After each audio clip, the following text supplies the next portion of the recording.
Before you start training for an Ironman, you're going to need a road bike to work with. I have a little bit older bike. It's a steel frame, but it's fine. And what you're looking for is the style of frame where the stem is going back. Now, obviously, when you talk to people, you want to talk to a bike expert and see what fits for you. What they usually do is they measure out the length of this bar, and in this bike, it's 53 centimeters to kind of get an idea of where your arms are going to fit and how your legs are going to line up with the bike. So I'll just clip in here and show you kind of how this one's set up. It's highly recommended that you have someone at the bike shop actually set you up. And once you get set in that position and train in that position, you don't want to do any adjustments before the Ironman. You want to get, even if it's slightly a little off, you get used to riding in a certain position, you stay with that position.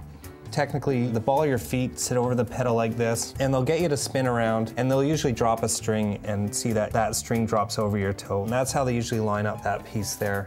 So the tri-bars. Now there's many different styles. This fits over the bars here. Some bikes have it built in and the whole handlebar is a triathlon bike. But most people, if you got a little bit of a budget, you'll probably buy a road bike and then buy something like this for about 150 bucks. And the way they position it is, generally speaking, they want to get you with your arm as straight up and down as possible, because you're going to be on that bike for 5 hours, and you know, that 5 hours you might be down in the tri-bars maybe 3 hours of that, so you want to be very comfortable. Other people like to grip really hard. I like to keep my hands very loose and kind of put my weight down here. So this is where all my weight is here. Unless it's windy and that type of thing, then I'm holding on strong. But generally, you want to be very relaxed upper body so you can breathe well, and you don't want to get panicky and that type of thing. But you do got to be careful, and you know, on certain downhills, they don't want you in the tri-bars. They'll penalize you because it's very dangerous. So it's good to get it. That's a very important piece of the bike. So make sure it's comfortable.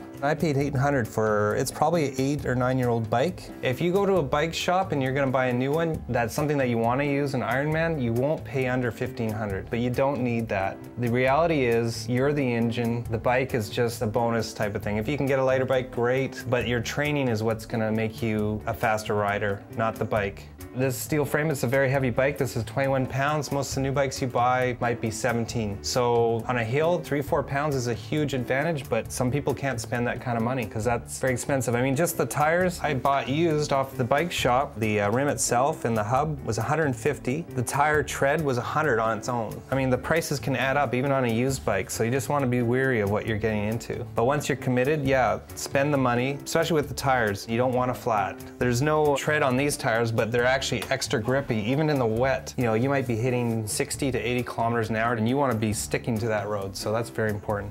So probably one of the most important things is your comfort, and that comes down to your shoes. This is your standard clip-in pedal. This is what I usually use for my daily ride, that type of thing. And what they say is, you know, once you go to clips, you'll never go back, and they're right. I've never gone back. I never just ride a regular shoe on a bike.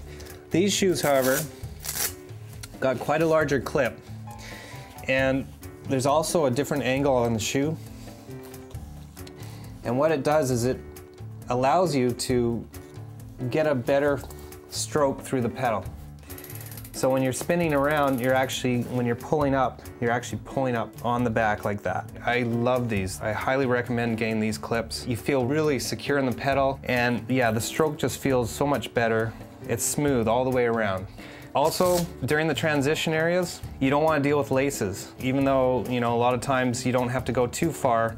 Some people actually clip in the shoe and then they run with the bike and slip in their foot. I'm too clumsy and I find that doesn't work too well, so I just run in the shoes. But when you change, you know, from the swim or when you're done the bike, you want something that you can get on quickly and you can actually secure it. Because, you know, you put your shoe on, then you get on your bike, and then 30 kilometers later, it's not tight enough. Well, this thing, I just quickly undo it, pull it a little tighter, so don't get laces.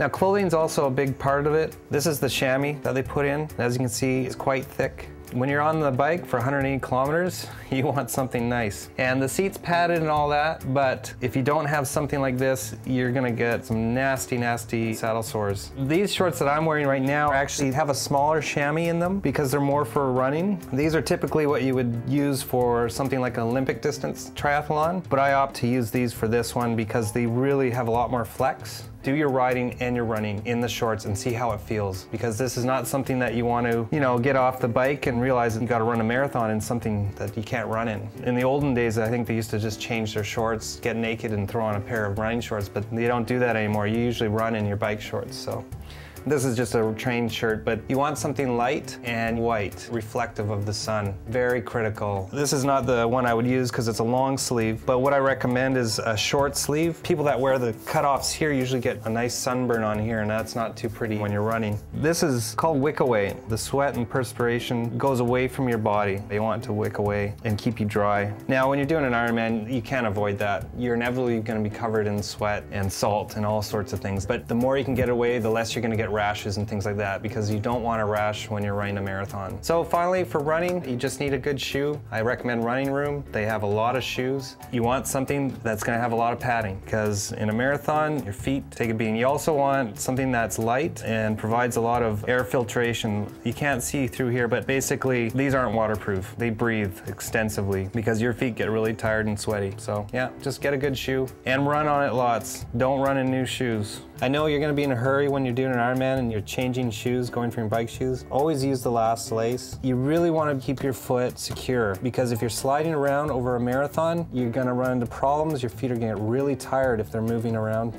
a lot, so you don't want that. Now, what I do is the old hockey player trick, is you double lace it. So you do one lace, which is your normal thing, and then you just wrap it one more time, and this allows you to keep it tight like that.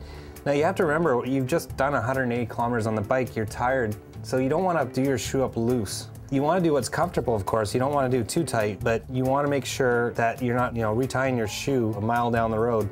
One of the things that happens when you ride a lot is your hamstrings get very tight. And if you bend over, your hamstring might seize up. You might get a cramp. So you don't want to bend over to tie your shoes. So I always double knot, and this is quite common. There's not many people that don't do this a different way. Swimming, you need a wetsuit. Now, you don't need it to keep you warm. You need it because it is buoyant. It keeps you afloat. Basically, all the Ironmans, they check the water temperature, but I haven't heard of them not allowing people to wear wetsuits. Most people, though, will have a full wetsuit, full sleeves, and right down to their ankles to help them swim better. Me personally, I hate the restriction of having those things, so I opted to have my wetsuit modified, and we cut out the arms. And also, I got the short legs as well. It's much faster to get off, and again, it's less restriction. So to do an Ironman, your bill to enter is going to be $500 to $600. Wetsuit, now I got this used for about 80 bucks, but wetsuits are usually about $200 to $300. Your shoes, running shoes, $150. Bike shoes, $150. Bike, if you can find one used, you might get one for $1,000. And you'll end up putting in probably another $500 or so getting the tri-bars and the proper tires and that. But you probably end up buying a bike, which will be around $2,000. So yeah, you're looking at about $3,000 to do an Ironman. But that's the easy part. Cash is the easy part.